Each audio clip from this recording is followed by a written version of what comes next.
우리 교회를 우리 생각하고 우리 교회론에 대한 우리 말씀을 우리가 단계적으로 또 생각하면서 우리 진정한 어떤 교회론을 우리들이 좀 더 확립을 하고, 교회는 어떤 곳이고 또 교인은 어떻게 우리가 신앙생활을 해야 하느냐, 교회론에 대한 것이 사실 신학교에서도 우리가 한 학기 가지고도 안 되는 바로 그것이 우리 교회론인데, 우리가 보다 더 지난 주간에도 말씀을 드렸습니다마는 이렇게 우리가 성장하고 이렇게 하나님의 큰 교회들이, 세계적인 교회들이 있고, 옛날에는 신학을 공부하러 외국을 가서 외국의 어느 신학대학에서 박사학위를 받았다 그러면 그것이 아주 대단한 명예로 이렇게 생각을 했습니다마는, 이제는 많은 외국 사람들이 한국의 신학을 공부하기 위해 이렇게 많이 온다라고 하는 것, 한국의 신학자들이 세계적으로 유명한, 그래 우리는 이 삼위일체, 예를 들어서 삼위일체를 어느 유명한 어느 교수는 이렇게 얘기를 했다라고 합니다마는, 지금은 우리가 한국의 신학자들, 박형용 박사나 또는 우리가 김세윤 박사나 유명한 분들이 많이 있습니다마는, 이런 분들은 이렇게 얘기를 했다. 그러니까 한국의 신학적인 위상, 이 신학적, 학력적인 이런 어떤 이 레벨이 굉장히 이제는 세계적이다라고 하는 것이고요. 언제도 말씀을 드렸습니다마는, 용인에 있는 칼빈 대학교에 외국인 학생들이 1,800명이 올해 1,800명이나 이렇게 왔어요. 베트남, 동남아도 물론이지만은 어떤 학부에, 그런데 이 아시아 신학대학교, 우리 양평에 있는 아시아 신학대학교는 주로 이제 외국에 있는 학생들이 많이 옵니다만은, 이렇게 대학원은 대학부도 그렇고 물론이지만은 이 대학원에 이렇게 많이 와서 공부들을 하는데, 정작에 우리 한국의 교회는 또 한국의 우리 성도들의 신앙적 수준은 우리가 의외로 정말로 어떤 낮은 그런 수준을 갖고 있지 않느냐. 4년이면 대학 졸업합니다. 대학을 4년이면 졸업하는 거예요.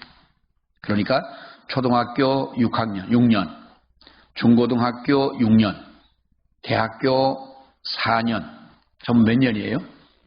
16년이면 우리가 대학을 졸업하고, 20년이면 적어도 우리가 대학원 공부하고 석사학위 받고 빠르면 박사학위까지도 받을 수 있는 그 전문가가 되는 거예요. 근데 우리가 20년, 30년 예수를 믿으면서 내가 하나님을 전혀 알지 못하는 사람 앞에 그 사람에게 예수 그리스도에 대해서, 삼위일체 하나님에 대해서, 구원의 확신에 대해서, 교회론에 대해서 우리가 이렇게 이야기할 수 있는 우리 자신의 믿음, 그것을 우리가 신앙을 어떤 측량한다라고는 할 수는 없지만은, 적어도 우리는 그 정도의 어떤 기본적인 것은 가지고 있어야 되지 않느냐.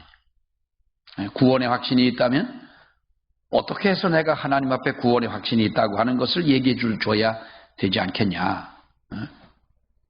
그러니까 어떤 신학자가 이런 말을 했습니다. 성도들이 교회에서 예배하는 것은 예배를 드리기 위해서 예배를 드립니다. 성도들이 기도하는 것은 기도를 하기 위해서 기도하는 것입니다. 성도들이 찬양을 하는 것, 봉사를 하는 것, 전도를 하는 것은 전도를 하기 위해서, 우리가 찬양을 하기 위해서, 기도를 하기 위해서 하는 것이다. 그 말이 무슨 말인가 하면 아무 의미가 없다는 거예요. 찬양도 찬양하자니까 그러고 노래를 부르듯이 우리가 이렇게 한다면 이것이 내게 은혜가 되고 하나님이 받으시겠니? 우리 관광버스를 타고 가면 노래를 잘 부르시는데, 그냥 가자니 참 맹숭맹숭하고 우리 예수 믿는 사람들의 어떤 그 어디 가서 무슨 유희나 이런 놀이가 정말 없어요. 예수 믿는 사람들 없는데 버스 안에서 또 하루 종일 갈 때 올 때 노래만 부르고 갔다 오면 뭔가가 좀 머리가 좀 이상한 거예요. 그래서 이번에는 버스 안에서 노래를 부르지 말아야 되겠다. 지난번에 내가 느꼈어요. 아주 안 하면 안 되니까 5분만 뽑아가지고 해야 되겠다. 그 대신 100점을 못 맞는 사람은 10만 원씩 벌금을 물려야 되겠다. 왜 거기 저 노래방에 점수 나오잖아요. 그러니까 이건 농담이고요. 우리가 노래를 여러분 보십시오. 연예인들 중에서 뭐 시극인들도 있고 연극인들도 있고 탤런트도 있고 배우도 있고 가수도 있고 다 있지만은 제일 자살을 많이 하는 부류의 사람들이 누군지 아십니까? 가수들인 거예요. 왜 그런지 아십니까? 가수들 나와서 노래 부르는 거 보면 참 멋있잖아요. 그렇죠? 우리가 볼 때 멋있고 명랑하고 정말 노래 잘하고 아니 우리나라는요 노래 귀신이 들렸는지요. 아니 5살, 6살짜리가 어떻게 그렇게 노래를 잘하냐고. 이거 신들리지 않으면요 이렇게 못해요. 참 나는 그걸 보면서 참 깜짝깜짝 놀래고 애들이 그런 애들이 오디션 프로에 나와가지고 떨어졌다고 우는 걸 보면은 뭔가가 참 그래요. 우리 손자가 둘이잖아요. 손자들 손녀 하나 손자 둘이잖아요. 근데 제가 자랑할 게 하나가 있어요. 어쩌면 넷이 될 수도 있어요. 어쩌면 얘는 넷이요. 근데 한 놈은 아직 안 나왔어요. 나 그 얘기를 들으니까 너무 기분이 좋은 거예요. 애 안 난다는데 너는 참 우리 며느리 너는 어째 애를 그렇게 잘 낳냐 하고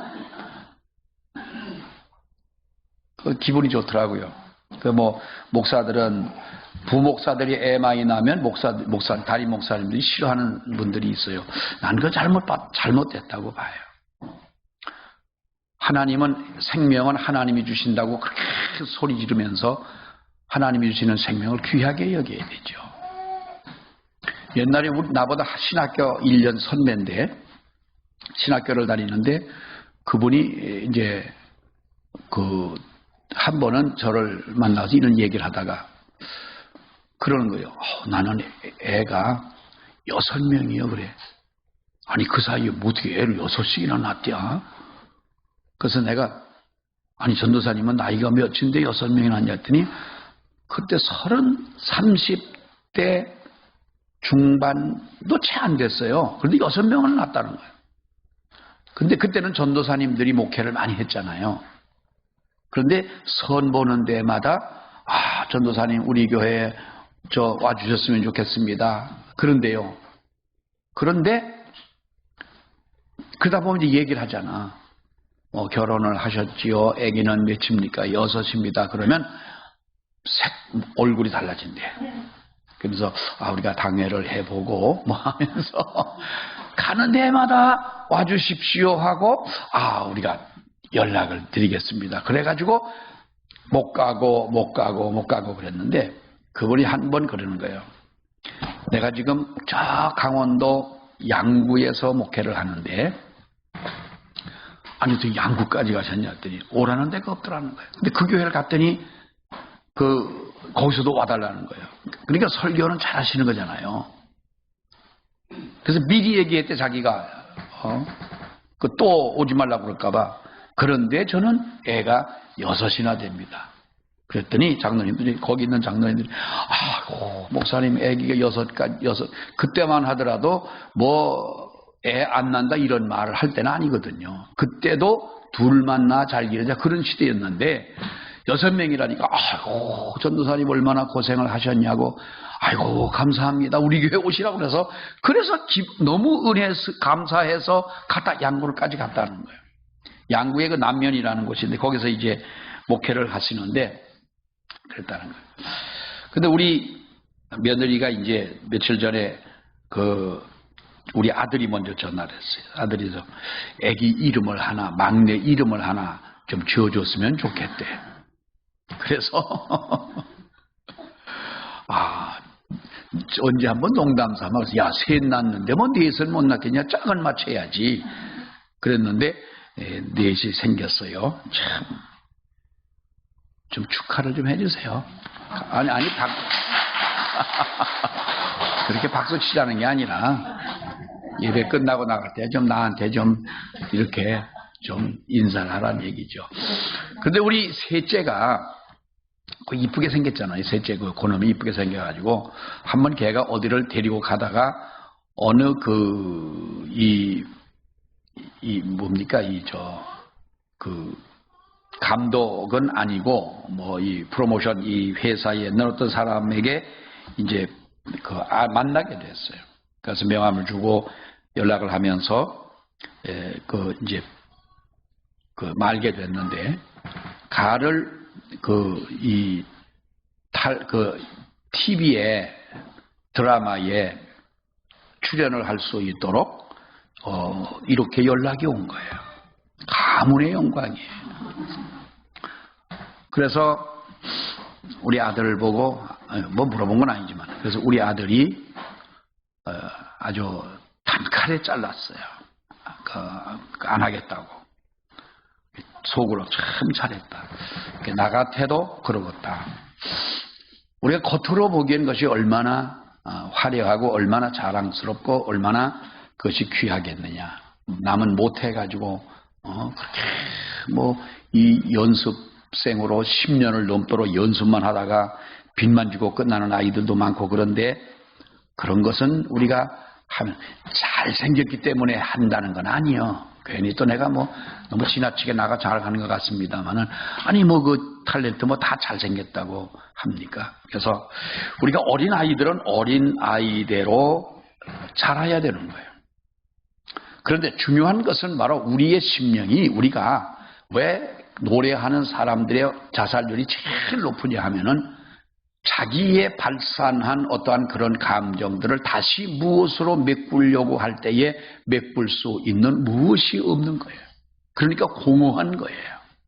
그렇기 때문에 그런 사람들이 많이 이렇게 자살을 하고 죽음을 택하고 이런 사람들 우리가 많이 봅니다만은 여러분 우리가 하나님의 그 사람, 예수 믿는 사람, 교인이라면 적어도 우리는 무엇인가 우리에게 교회라고 하는 것, 또 믿음이라고 하는 것, 이렇게 하나님의 은혜라고 하는 것으로 우리에게 충만하게 채워져 있어야 되는 줄 믿습니다. 이걸 다른 말로 하면은 이것을 통틀어 우리는 성령 충만함, 믿음의 충만함이라고 말할 수가 있겠는데 이런 것이 없이 하다 보니 우리는 기도를 하기 위해 기도를 하는 것이고 찬양도 찬양을 하기 위해 찬양을 하고 봉사도 봉사를 하기 위해서 하는 것이고 이렇게 된다면 우리가 영적으로 공허하지 않느냐. 성도가 하나님의 은혜로 채움을 받지 못하고 봉사하고 기도하고 이런 모든 일을 하다 보면은요 인간적으로 하게 되고 인간적으로 하다 보면 여기서는 분명히 다툼이 일어나게 되고 여기서는 분명히 하나님의 영광보다는 오히려 이것이 하나님 앞에서 우리는 거친 돌이 될 수밖에 없다는 거예요. 진정한 교회를 이룰 수가 없다는 거예요. 자, 그러면 지난번에도 우리가 보았습니다마는 우리가 이 성경을 보면 뭐라고 그럽니까? 베드로가 주는 그리스도시요 살아계신 하나님의 아들입니다.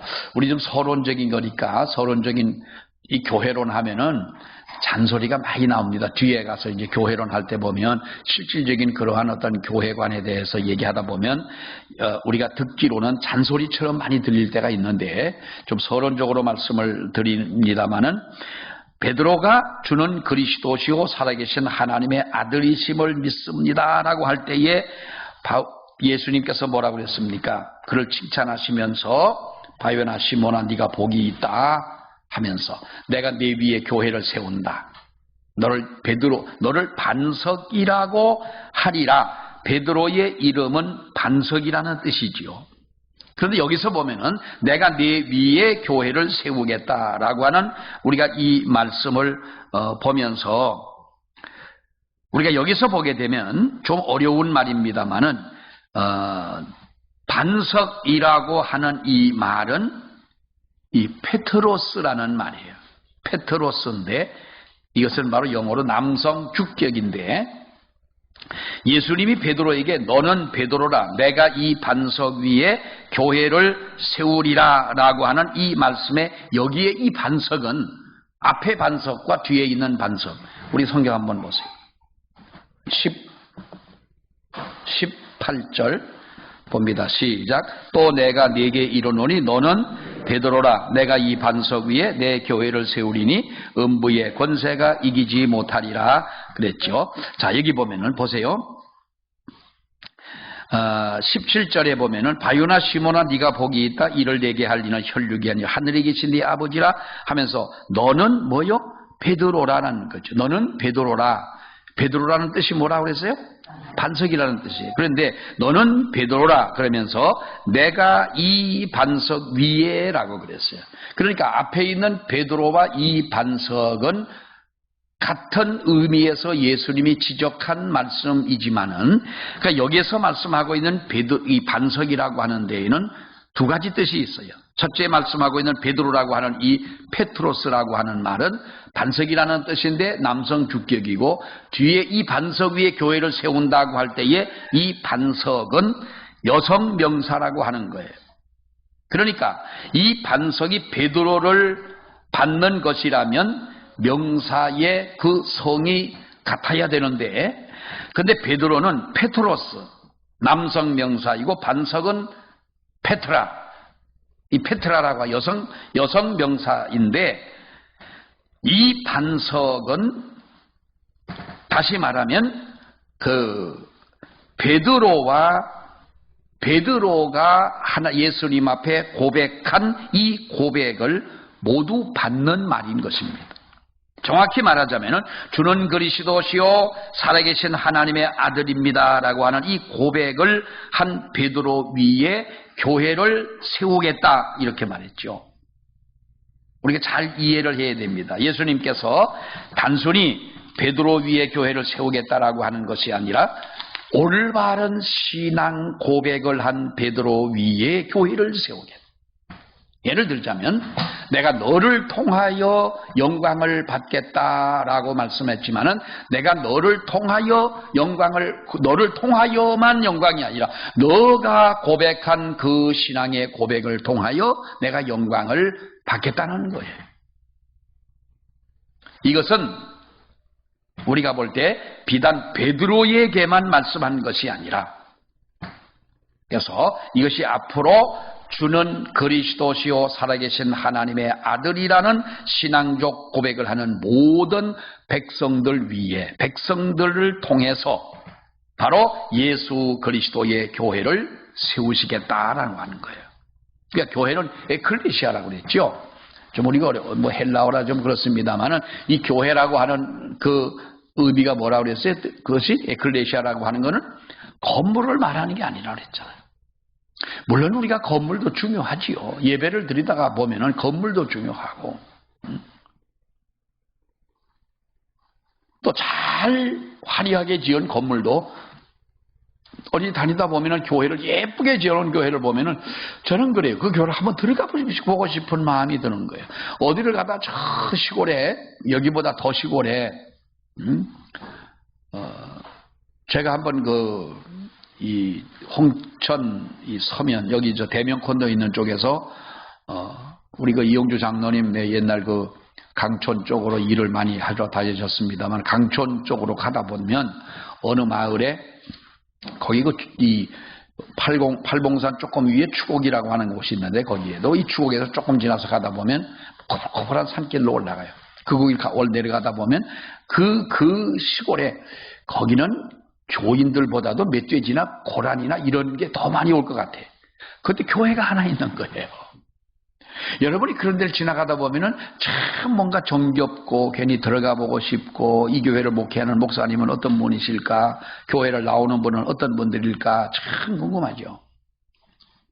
근데 그런 교회는 그것도 교회지만은 어떤 지정된 장소에 세워진 건물이 아니라 신앙 고백을 하는 사람들의 모임이 교회다는 거예요. 이게 중요한 의미를 가지고 있는 거예요. 우리가 물론 잘 아는 말씀입니다만은, 그래서 예수님께서는, 바로 하나님은 이 베드로에게만 내가 내 위에 교회를 세운다고 한 것이 아니라 이 신앙 고백을 하는 모든 사람들 위에 내가 예수 그리스도의 교회를 세우겠다는. 그래서 우리 가정 교회라고 하는 것은 우리가 이렇게 지정된 우리가 모이는 교회도 중요하지만은 여러분의 가정도 교회잖아요. 가정교회 그렇게 말하잖아요. 자녀들이 있고 부모가 있고 형제가 있고 하는 이 가정교회. 또 우리가 직장이라면 직장에서도 우리가 믿는 사람들이라면 믿는 사람들끼리 뭔가가 그래도 통하는 게 있잖아요. 직장의 교회. 어디나 예수 믿는 사람들이 두세 명이 있는 곳에는 바로 이것이 교회라고 하는 것입니다.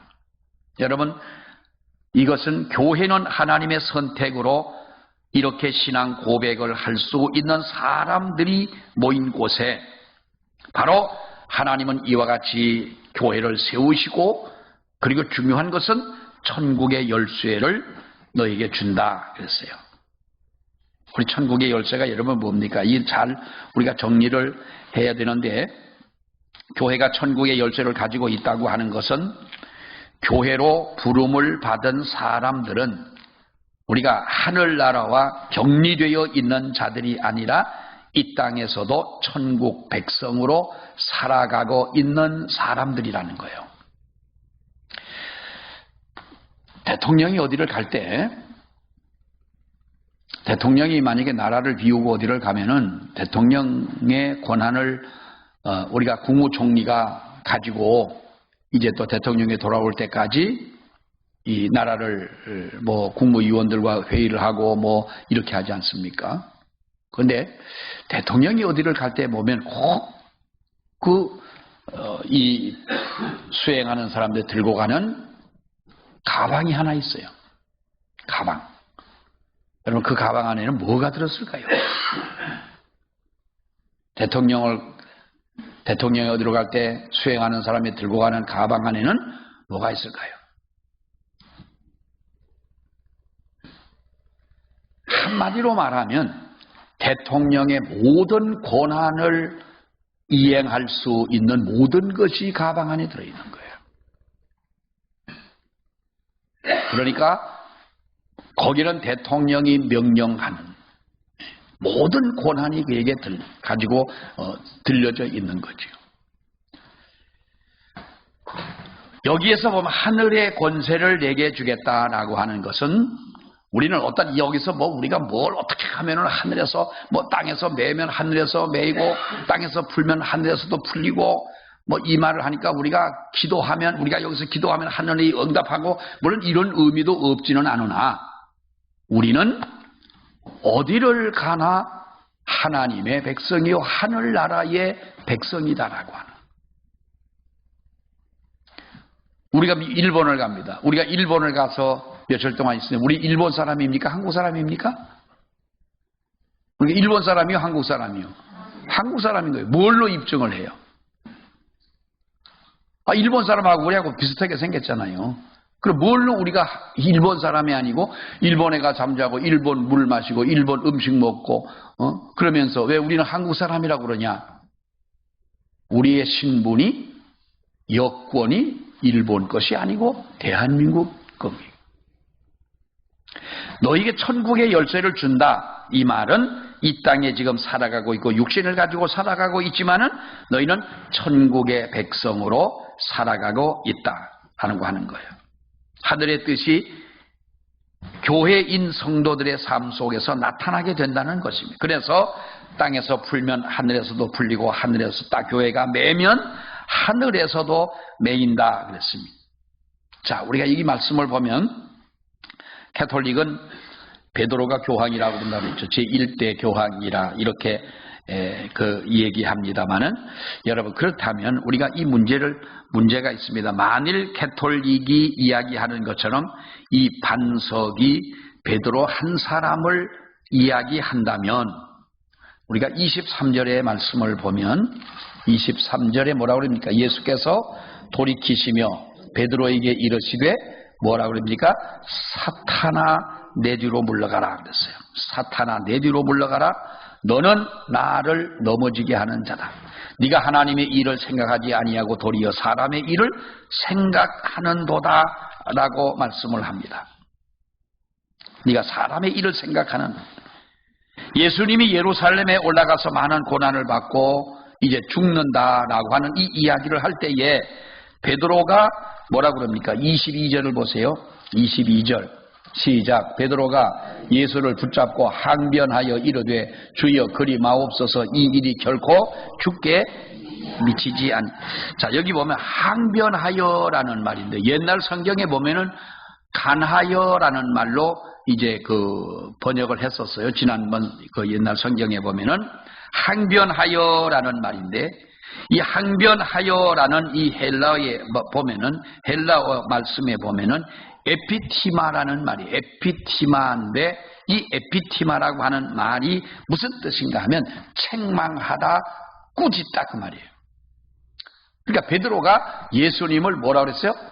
책망하다, 꾸짖다라고 하는 그런 단어를 여기에 썼습니다. 항변하여, 간하여 그랬는데 이 꾸짖다, 항변하다, 에피티마오라는 이 말을 예수님이 사용하신 적이 있는데 제자들과 함께 배를 타고 가다가 풍랑이 일었어요.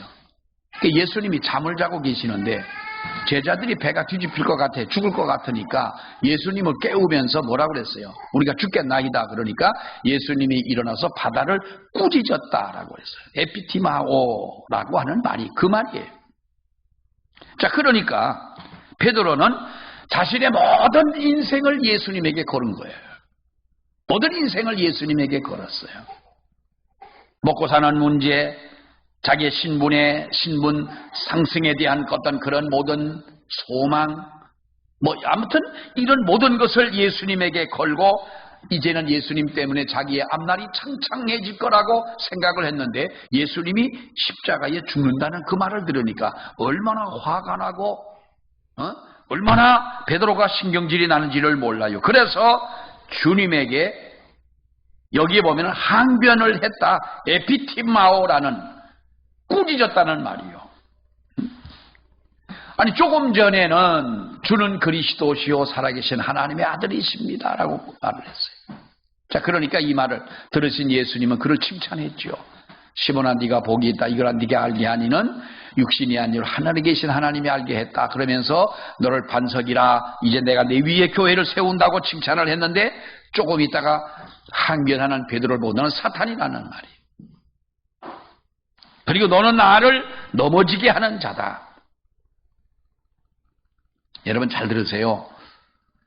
우리가 성령 받지 못했다면, 거듭나지 못했다면 우리는 그런 믿음을 가지고 신앙생활을 한다면 어느 날은 예수님에게 칭찬을 받는 정말 캐톨릭에서는 그것이 초대 교황이라고까지 얘기를 할 만큼 정말로 베드로가 그렇게 칭찬을 받았지만은 잠시 뒤 어느 한 순간 너는 사탄이라고 주님에게 책망을 받는 거예요.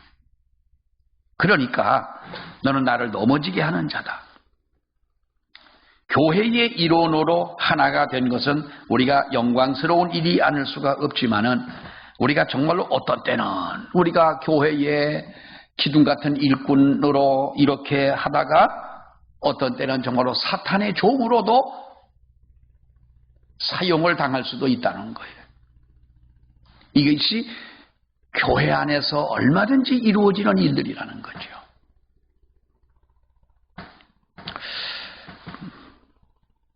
저는 처음에 제가 단월교회를 왔을 때 그때 제가 뭘 알겠어요. 나이는 27. 이제 신대원 아직도 입학도 하지 못해가지고 시기적으로 혼란스러울 때여니까 그때 졸업도 입학식도 하지 못한 그 대학이나 입학을 해야 학생 아닙니까? 그러니까 아직까지 신대원 학생도 아닌 거예요. 근데 그 교회를 갔잖아요. 뭐라 그래서 지금 같으면 아마 안 갔을 수도 있어. 그때는 그렇게 어디서 오라고 그러면 이게 하나님의 부름인 줄 알았어. 내가 만약에 안 가면 마치 하나님 앞에 큰 죄를 짓는 것 같은 그런 마음이 내가 왜 이렇게 순수했는지 몰라요. 아니 얼마 안 있으면은 그 분당이 그렇게 변화가 되고 640평 땅을 가지고 있으면은 그 땅을 보상을 받아도 그게 얼만데, 아마 거기에 예배당을 짓고 분당에서 교회 목회를 내가 내 땅에 예배당 짓고 했다면 아마 여러분 뭐 분당에 왔다 갔다 하셔도 내가 본체는 할 것 같습니까? 택도 없지. 근데 내가 왜 거기로 오냐고. 근데 이 멍청한 사람이 거기로 왔네. 그때는 그게 사명인 줄 알았잖아요. 그게 사명이고 그것이 하나님 앞에 하나님의 일을 하는 거라고 생각을 하고, 솔직히 말씀드려서 그때까지만 그 분당도 물론 시골이긴 했었지만 나는 시골서 목회를 하지 않아야지. 이건 내 아주 마치 무슨 신념처럼, 철학처럼 나는 시골에서 목회 안 한다 하는 어떤 그런 아주 확고함이 있었어요. 근데 거기를 오라는 거예요. 왔는데 시골 출신이지만은 적응이 정말 안 되더라고요. 안 되는데 감사한 거는 새벽에 아침에 이렇게 보면 누가 밖에서 뭔 소리가 나요. 그래서 내다보면 이 나이 많은 장로님이 오셔가지고 이 어린 손자 같은 전도사 추울까봐 와서 거기 불을 떼고 있는 거예요. 뭐 옛날 사택이 얼마나 허술해. 뭐 그냥 이렇게 문만 열면 거실 아닌 요만한 마루 있고 그 밑에 이제 거기가 그 아궁지고 뭐 그런데 거기서 불을 떼고 있는 거 장로님. 그렇게 해가지고 또 불을 어떤 때는 물을 내워 놓고 이 장로님이 그렇게 하시는 거예요. 얼마나 고마운지 모르겠어요. 그러니까 정말 이런 시골에 저런 장로님이 다 계시는구나 그랬는데, 그게 얼마를 갔냐 하면 딱 1년을 갔어요. 1년을 갔는데 1년이 딱 지나고 났는데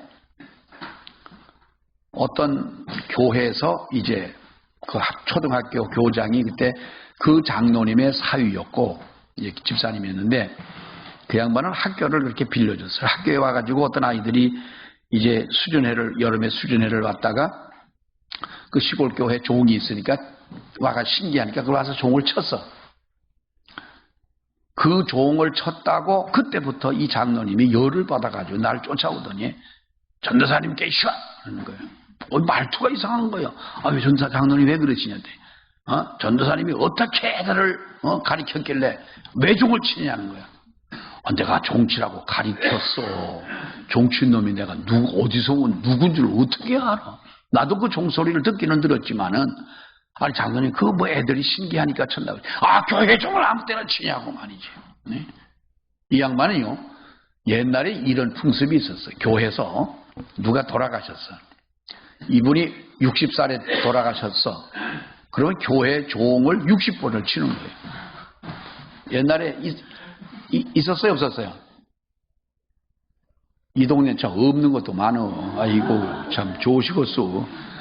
옛날에 여러분 그랬습니다. 60번을 종을 치는 거요. 왜 그랬는지. 그러다가 만약에 그거 60인데 60 하나 치면은 좋은 사람 뻘떡 일어나는 거예요. 그러니까 얼마나 정신 차려야 되는지 몰라. 그러니까 이분들은 예배 시간 전 30분에 종 치고, 그 다음에 11시면 11시에 종 땅 치고 들어와서 예배 드리고, 사람이 혹 교인이 죽었을 때 종 치고 이럴 때만 치는데 아무 때나 친다고, 이게 팍 머릿속에 들어가 있는 거예요. 그때부터 이 장로님하고 나하고 삐졌잖아.